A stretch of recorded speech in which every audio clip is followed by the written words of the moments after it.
Hello and welcome back. In a previous video, my daughter, my nephew, our friends Tanya and Ray, and myself, we all went on a deep sea charter fishing trip on the Queen's Fleet out of Clearwater, Florida. I've had a lot of responses and questions referring to how we were able to catch so many fish. So in this video, I'm going to give you 3 simple tips on how to catch more fish on those large group charter trips. So, tip number 1. Bring your own rods and reels. And I will say this is the most important tip that I can give you. The reason to bring your own equipment is that while the charter does provide rods and reels, the action on these reels is really heavy. It's like way too heavy.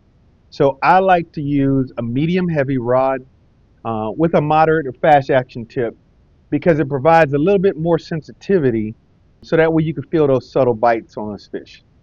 The rods that I used, they were 7 foot down to a 6'6", which was this one here.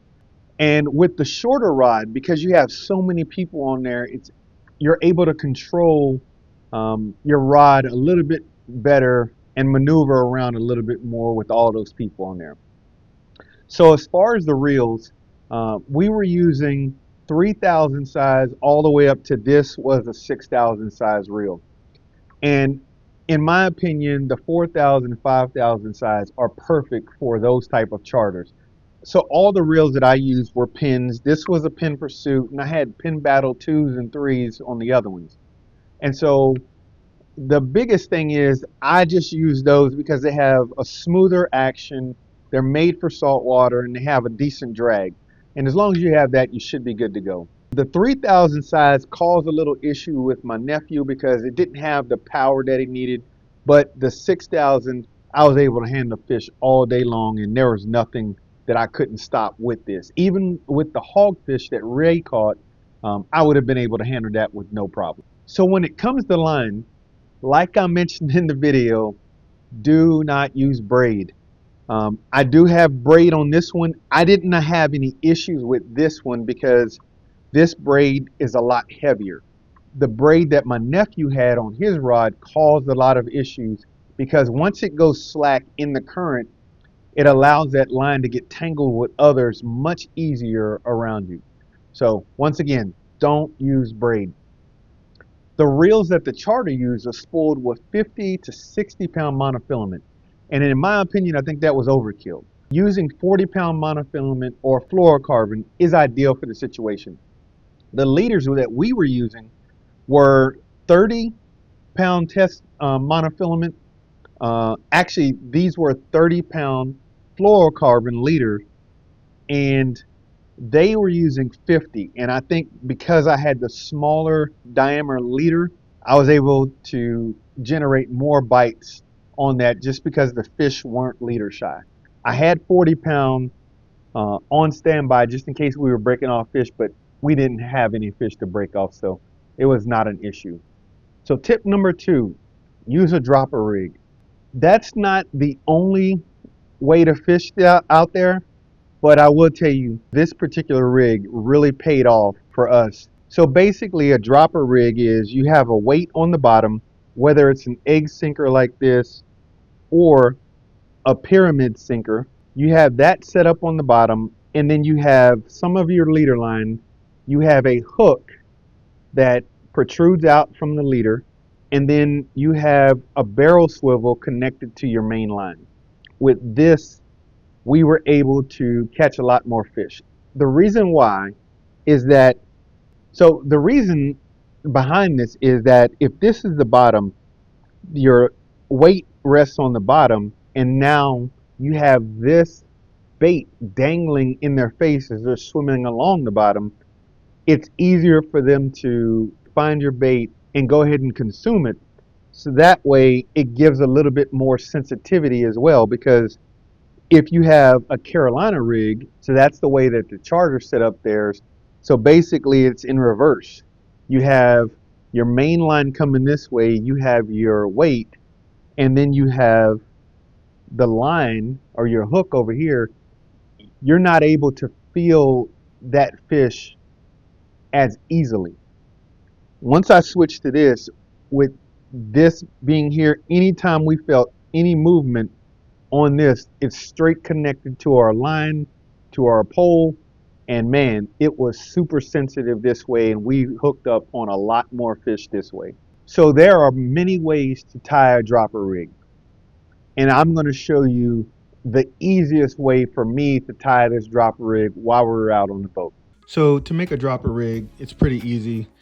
You just need line. In this case, I'm using 30-pound Udent barrel swivel. It's a size of your choice. You'll need the weights. I just used a 3-ounce, and I had a 4-ounce on my nephew's rig. You need hooks and scissors to cut with. All right, for this demonstration, we're going to use 2 different lines. This shorter one is going to be the main line. This is where your barrel swivel is going to be on. I'll have a video for the polymer knot in the description below. I wanted to concentrate more on the dropper rig for this video. And this is going to be to the main line. Pull that tight, cut off the tag in. So more than likely you're already going to have this part done. So like I said, there's many different ways to do this. This is just the way that I did it. It made it pretty easy. I believe this is an improved clinch knot. So you're going to wrap it about 5 or 6 times. You just want to have about 1.5 inches of tag line. Some people twist the weight itself. Others do the line like this. And so now once you have that, you take the tag in back through the loop that you created right here.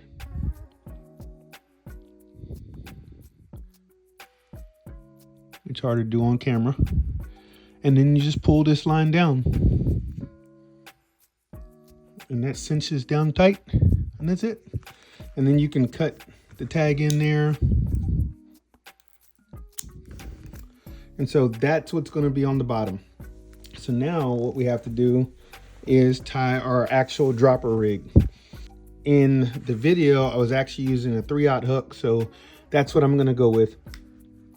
So the object is you want this to sit up like this. So you want your hook to be up, so that way when you slide it on, you're going to slide it on just like this. So I'm going to take my line, go through the eye, and now my hook is on there. And so you can adjust the height of where you want the line to sit. So I want mine right about here. So what I'm going to do, I'm just going to take a loop. I'm just going to make a loop just like this. And so now that I have the loop, I'm going to wrap this part 5 times. The loop is the bigger the loop, the more line is going to stick off to the side. And I'll show you what I'm talking about here in a second. So we're just going to take this 5 times, 2, 3, 4, and 5. So now that I have that, I have this loop that's here. So I'm going to take my hook and I'm going to go through that loop that's there. So now this is what's going to the main line. This is the part that's down here. So now you can adjust this. So now that I have that through there, I'm going to tighten this up. All right. So as I tighten, you see how it's creating this hanging off to the side. So what I was saying is I can actually make this loop longer. So I can make this stick out further by pulling this. And now you see how it makes it a little bit longer and sticking out. I want this to be less than 1 inch, this little loop that's right here. Because if I have it longer than 1 inch, it's gonna, when I drop it down, it has a potential of wrapping around my line. So less than 1 inch is what I want. And then I'm just gonna pull those tight, just like that. So now I have this little loop that's here. And so, as you can see, that is my dropper loop. So now I can put my bait on here and I have this nice little loop that's right there. If you guys can see that. So now that I have that, this is going to sit on the bottom. This is going to sit up just like this. And then I just take this and do the same improved clinch knot to my barrel swivel. So now I have my barrel swivel coming to my main line. So this is up. I now have my dropper loop, my little rig there, and that is a dropper rig. Tip number 3, change your bait often. Fish aren't just visual feeders, they also react to scent. If a bait is in the water for a long time, it tends to lose that scent. So putting on a fresh piece of squid or other cut bait or live bait gives you a better chance to get the hook up on that fish. And so why not change out your bait more often? Because they're going to give you free bait anyway. So on those charters, they're just cutting up squid and you just have an abundance of bait. And why not just go ahead and use that free bait to your advantage? So whenever we put on a fresh piece of squid, we were getting hit immediately once the bait hit the bottom. I know there are probably plenty of other tips that can be added here, but these are just the 3 that stood out to me the most on this recent trip.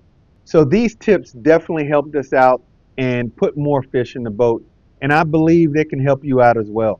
If you have any other tips, please feel free to put these in the comments below so that way others can benefit from the knowledge that you can, provide for them. Guys, thanks for watching this video. If you did find this video helpful, give me a thumbs up. Also, check out the previous video linked here and in the description below. If you're not subscribed, please go ahead and subscribe. It really helps me out. And then hit that bell so that way you're notified whenever I put up a video. Alright guys, thanks again for watching. And remember, God loves you. All He wants is a relationship with you. Until next time, peace.